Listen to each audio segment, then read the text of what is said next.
typically we get really nervous when speaking when we're all focused on ourselves. How am I gonna look? How am I gonna be perceived? How will people think about me? When you reverse that and say, how can I serve this audience? Number one, the nerves go away. A lot of us spend time in functions or going to meetings. If you want to become a good speaker, take notes on why was this a terrible meeting? Welcome to Bullish, where we talk about the journey and process to build ourselves and companies into multi-billion-dollar people and brands. Currently, my business and investment funds have done tens of millions in revenue. And this is the documentation of the journey to scale to the billion-dollar realm. All while we give back and do good in the world. My name is Bridger Pennington, and welcome to Bullish. At the last two events I spoke at, I was rated the #1 speaker at those events. I want to share with you 4 tips on what I use to prepare and make award-winning or #1 speaker winning performances in front of a live audience and live stages. And in the next few minutes, I want to share a few things that I think will make you stand out incredibly well. If you get the chance to speak in front of just a small group or 5,000 plus people, you can stand out and be a way different speaker than other people have seen in the past. There's a few easy tricks that you can do this with. What I'm gonna share today is what I've learned from speaking in front of now 3 Fun Launch Lives that had over 1,000 people each that were events that I threw. I spoke at those events 5 to 8 times during the 3 days. I was on stage roughly 8 to 12 hours of those 3 days. I've now spoken at other events, a 5,000 person event at Funnel Hacking Live, and multiple 1,000 person events or 300 person events or down to 5 person events. And I want to share a few things that I've pulled together that really helped me do this. So the first one category I'm going to give you is what I call the presence. This could be with stage presence, how you approach, how you talk to an audience, the eye contact you have, how you move on a stage that'll make you stand out like crazy. The first thing I'm going to give you that you should do if you're ever asked to speak is when you go on stage, walk into the audience. If you want to be above 85% of speakers out there, literally if your content sucks, if you're terrible, if you're ugly, if you're whatever, but you walk into the audience, it's a thing called breaking the 4th wall. Okay, so in movies or TV sets, there's 3 different walls. You have the back wall, and the right side wall, and the left side wall. And usually when you watch TV or watch a play, everything happens within those 3 walls. But then sometimes an actor or a presenter breaks what they call the 4th wall, where they actually turn to the audience. And they're no longer there talking to each other. They turn to the audience and they step out of the TV screen, or they step out of the stage. There, most people envision like a little, almost like a screen, or there's like a bubble on the stage when you're watching. If you can step and break through that, it jolts an audience and wow, oh, holy crap, this is different than other presenters. You'd be surprised how few presenters do this. If you do nothing else from this, first thing I'll give you on presence, go into the audience, okay? Walk out, high five people, rub people's bald head, like have some fun with the audience. It just makes you stand out like crazy. So that's the first thing on presence. Second thing on presence. So when someone brings you to the stage, okay, there's a thing called the power of the MC. Typically at an event, there's an MC that's going to announce or invite you to stage, okay? So at ours, we have Devon Brown, world class, the guy's incredible. So he'll spend up there, he get the crowd, his goal and job is to get the crowd energy high and that you come out on a peak state. And so I'll see people backstage, like I've been with Ed Milet. He was at our event and he spoke. We were on stage together. Ed Milet, he's hitting his chest backstage. He's trying to come out on a peak. As he walks out, it's like bam, it's like fireworks go off, boom. He comes out. Devon Brown, the MC, the person, introducing Ed Milet, he holds the power. And what happens is Ed Milet will walk out and go hug Devon Brown or dap him up or whatever it is. And what happens is a transfer of power. Devon Brown, the MC, holds the room, and then you come out, you hug, or you have some kind of transaction where now the audience visually sees, okay, Devon has approved this person coming on stage. You'll see if I do this live for people. I've done this at one of our events. I'm like, I have somebody introduce me and then I walk out and totally ignore the introducer person and you just wave the odds to do something else. It's really awkward. Anyways, little thing on presence there. So number 1, on presence, break the 4th wall. Number 2, hug and dap of the MC. Number 3, though, overall, having a lot of confidence on stage is massive. The way you walk, the way you communicate. If you can communicate with confidence, it is massive. I'll tell you a quick story. So I went through a speaker training. I've only gone through really one speaker training. It was World's Greatest Speaker by Brendan Bouchard. And one of the guys up there, he was talking about this same concept of stage presence. He told a story in Africa. There was a tribe in Africa, and they lived amongst all these, in the jungle, these panthers and big cats that would kill people. Like they were, and any outsider that would come in it was a very high probability you'd get attacked by these large cats. I think there were panthers. I can't remember. I think it was panthers, but you could say lions or tigers. But I think it was panthers in this certain area that they were in. They would come out of the trees and out of the jungle and literally kill people. And so reporters and people couldn't come. However, there were two tribes that lived nearby, and the panthers would never attack the other tribe people.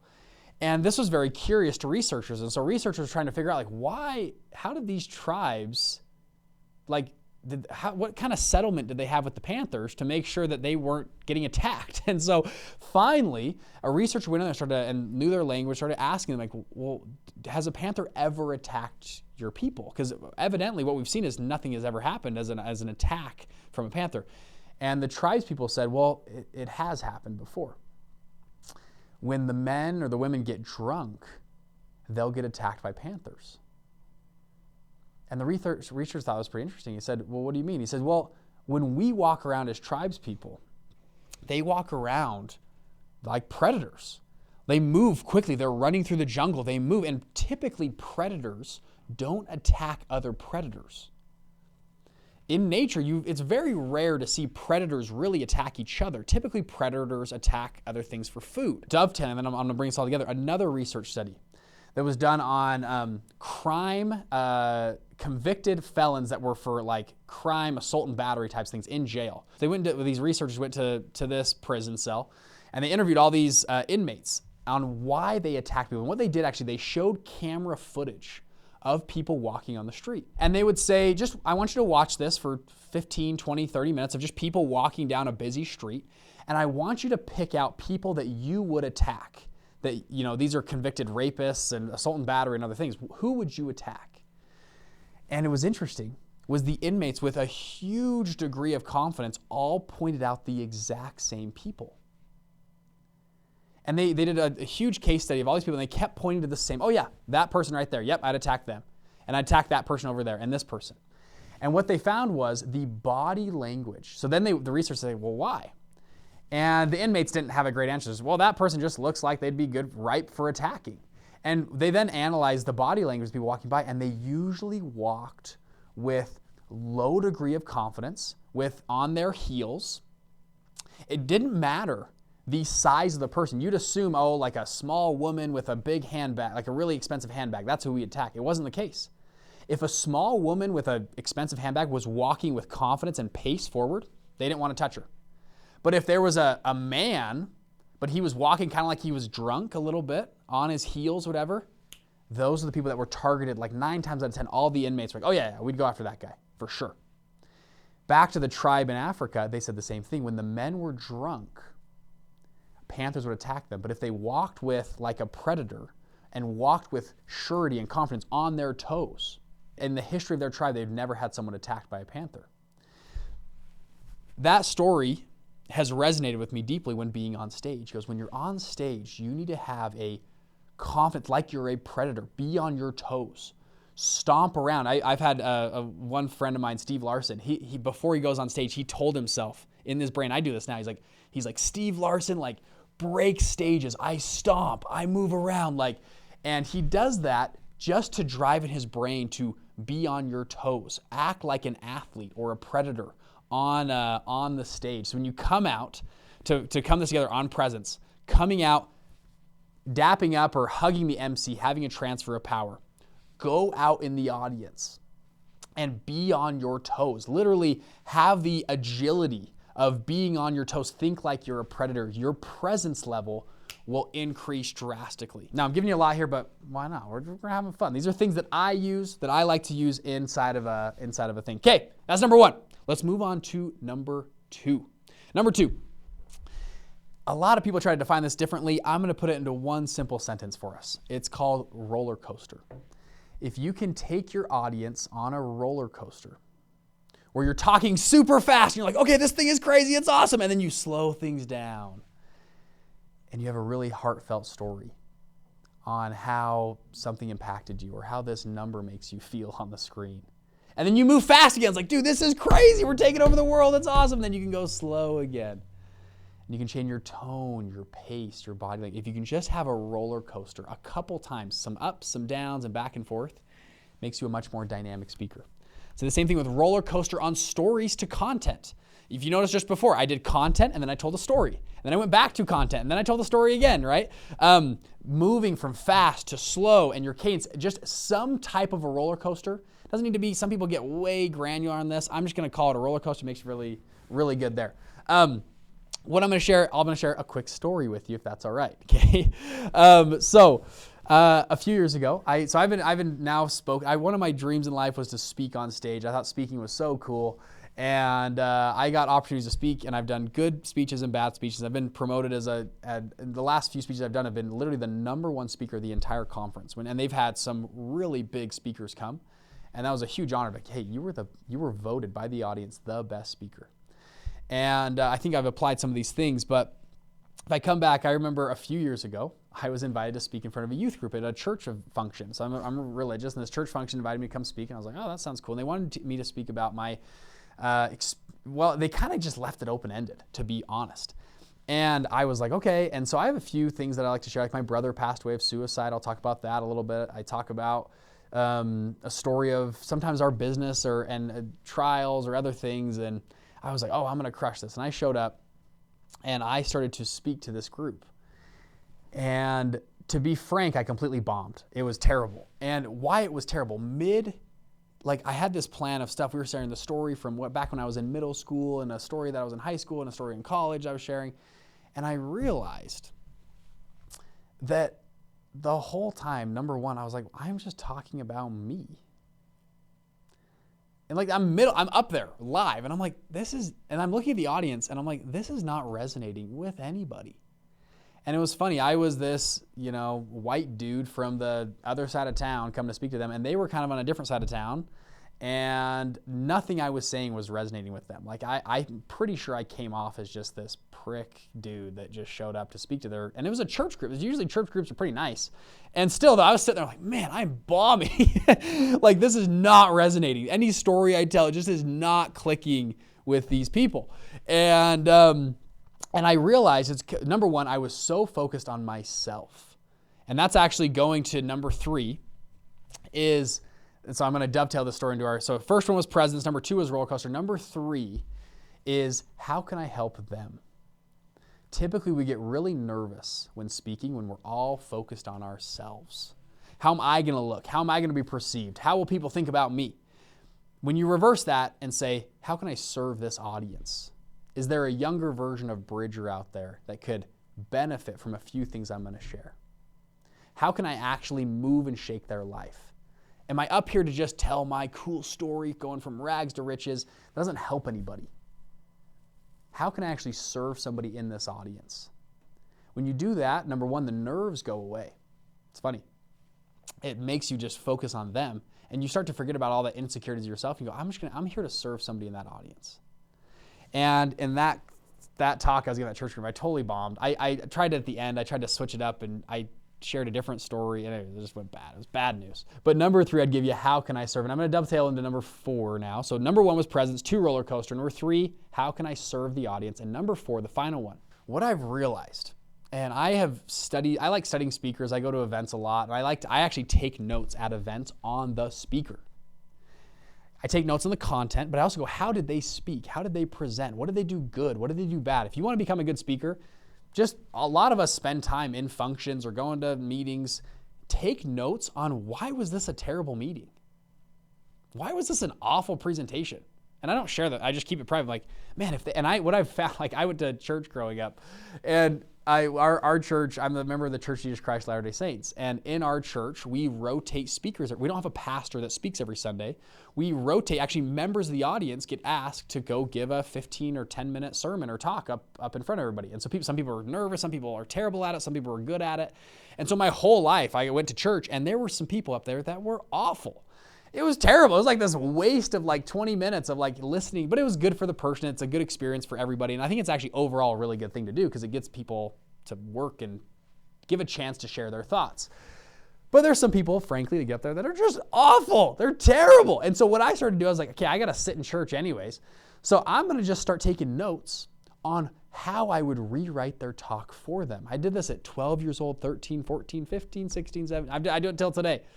And I go, man, I would have opened with that story. Or I would have moved, they could have said this. Or the way they're talking, and then I look around, why is half the audience on their phones right now? And then I'll notice like they tell a joke or something and everyone looks up. And then like 2 minutes later, because of their cadence, the way they're talking, everyone kind of looks down again. And so I start taking lots of notes on how this person presents. So a quick trick is just listen to a lot. You might right now be listening to this podcast like, Bridger, this is terrible. Okay, I would have, if I was doing this podcast, I would have done open with this joke. I would have said this. I think that's a very healthy thing to do, and it'll make you a much better speaker going forward. So critique me all you want. That's totally healthy. But down to the final four thing, I would say. So I studied speakers for years. What I have found, the speakers that I listen to, the speakers that are compelling to me, the speakers that get me off my phone and I'm like locked in and glued on. Yes, they do all these things. They have presence. They take me on a roller coaster. They tell good stories. But a few things that I've figured out was they have very intriguing information that I want to know about and hear. What I've realized is the stronger the content, the weaker the presenter can be. I'll listen to a talk on YouTube, like a TEDx talk or something from a guy who's a researcher out of Washington, and they did 7 years research on the body and the mitochondria and the blood cells and the lymphatic system, and he is a terrible presenter. But he's got this really interesting study about something that I think is interesting, like how the body functions and how longevity works, and I'm glued to the screen. And then I'll listen to another speaker who's very polished, has these really intricate stories from their childhood and stuff, and I'm not as intrigued.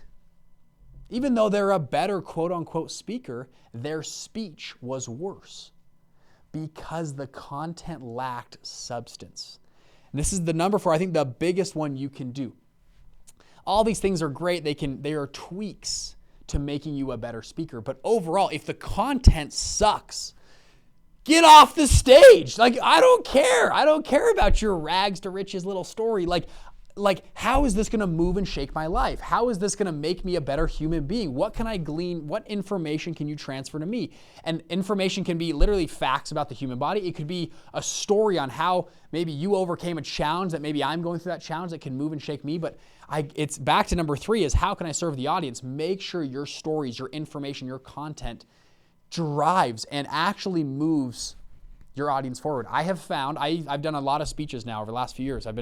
It's been very great. I love speaking events. I just got invited to speak to another group just very, very recently. What I have found, the speeches where I crush it versus I don't crush it, I used to spend a lot more time telling stories about my startup and how hard the startup was and stuff. What I found was those didn't resonate with the audience as well. What I found was more compelling, and I do a lot of speeches now of, let's talk about the here and now. Let's talk about how this affects and I'll tell them, my opening is like, hey, I'm here for you guys. I'm here to share something that will move and shake your life that I think will be very compelling going forward. Now, I'm in the financial space, so I study this like crazy. Right now, I want to talk about what's happening in macroeconomics. Let's talk about a war in Russia and Ukraine. I'm going to talk about the war in Israel. I want to talk about Greenland and Canada and how the U.S. might take them over. I'm going to talk about the Panama Canal. I'm going to talk about how crypto and blockchain are changing the future going forward. I want to talk about how BlackRock, State Street, and Vanguard are collectively manage about 20% of the S&P 500. They manage $20 trillion right now. And how these three companies are taking over the world. And if we don't do anything about it right now, we're going to be slaves to a handful of companies that own everything. And let me show you some charts. There are 5 food companies that control all the food me and you consume. There are 4 media giants that control pretty much every piece of content media that we see. That's my opening. People don't want to hear, and I have, I think, some pretty cool stories about starting up my first fund or launching Fund Launch, getting it to 40 million, 30 million in revenue in 4.5 years. And they could tell some stories. What I found though, when I dive into content about the here and now, and it pertains to their life, this is going to affect you. Because guess what? Last year, 35% of homes purchased in the United States were purchased by big institutions. 1/3. 2 years ago, it was about 1/4. 3 years ago, it was 1/5. Big institutions are buying up homes at mass. And if we don't do anything about it, we're going to be slaves and a renter nation to big institutions that own these homes. Do you want to learn more about that? And people are like, yes. Do you want to hear about a central bank digital currency and what potentially is happening at the government? And what I've found is when I open with those things, it shakes and moves people way faster. Or if I open with fun content, hey, I want to show you how, if you're a house flipper, this is how Brent in our group, he went from flipping 4 houses a year to 72 houses 1 year later. I want to share how somebody was a small restaurant owner and how they went and they bought out 7 of their competitors and scaled up their portfolio in 18 months. Do you guys want to hear how that worked? People are like, yeah, I do, because I run a business and I want to learn about that. So content trumps everything. Okay. So number 1, I mentioned presence, have confidence, hug the MC, go in the audience, break the fourth wall. If you do that, you're already a top 80% speaker. If you take people on a roller coaster, talk really fast and then go really slow and be heartfelt and share something and drive the point home, that puts you in like the 90th percentile. Number 3, if you focus on how you can serve the audience, what's in it for them? And I hope from this talk you can see what's in it for you. Which brings me to number 4, content trumps all. And focus on content that is relevant to them and will help their life today, the here and now, right now. Why is it relevant? Why is it present? And what makes sense to them? People will ask me, Bridger, don't you need a lot of credibility to be on stage? Yeah, credibility helps a lot. If there's a billionaire up there that tells you, hey, you should hire better people, you're like, okay, he's a billionaire. Yeah, that works. Or if some broke homeless guy, it's like, yeah, you should hire good people. You're like, that the message responds differently. Credibility is huge. I get that. Reciprocity, there's a lot of mental triggers, but overall, what I've seen, even if your credibility, you can have lower credibility, but if your research is high, your preparation is high on the here and now, people will even overlook your credibility or give you grace on your credibility because you're talking about Trump wants to acquire Greenland and Canada and the Panama Canal right now, and how the war in Ukraine and Russia is affecting fertilizer plants and oil transports back in the United States, and why that's going to affect gas prices in the next 3 quarters, and how that affects Amazon. There's a lot of ties you can draw together. Why, there's a submarine and they're launching drones off of the northern United States, and these drones are going over New Jersey, and what's happening with the drone stuff, because I've went and researched it, okay? Stuff like that, people kind of perk up and they go, what is that again? What happened there? You can gain a lot of audience rapport quickly when you share things that are prevalent to their life. That's why they're there. Move and shake them. With that, go be an incredible speaker. Speaking is phenomenal. A great practice, start a podcast. Start practicing on your phone. Pull out your iPhone and start just practicing speaking to something, whether it's a camera or a microphone. And then if you do enough practice in private, you will eventually have the chance to perform in public. And when you get that chance to perform in public on stage, you'll maybe hit hopefully a double or a triple or maybe even a home run. But you can start hitting the ball and start moving. And for me, it's been awesome. And I'm grateful for people that invited me to speak at their events. It's been awesome. And I've been voted, thankfully, I've been the best speaker of like incredible speakers, 20, 30 speakers. And I'm like, wow. And what happens is when you do a good speech, people are usually in the audience. Hey, do you want to come to my event? I've got an event in 2 months. Great. And I come to their event. And then they're like, hey, we got another event in 6 months. You want to come? I'm like, sure. And then you can start charging speaker fees or whatever and go from there. But I have a lot of fun with speaking. I think speaking is my sport. I like it. I like training for it. I like preparing for it. I just think it makes me feel alive. It's fun. I've been moved by previous speakers in my life. Speakers have changed my life. Listening to speakers when I was a young kid, listening to Tony Robbins or Dean Graziosi or Russell Brunson or different people on YouTube I listened to, whatever it was, really shaped and moved my life a lot. And I'm grateful for good speakers that I've listened to, and I hope to be one of those great speakers in the future. I'm still on the journey. I'm still on the path. I'm still working on stuff, but those are a few things that have helped me. You guys are awesome. See you next episode. Bye-bye.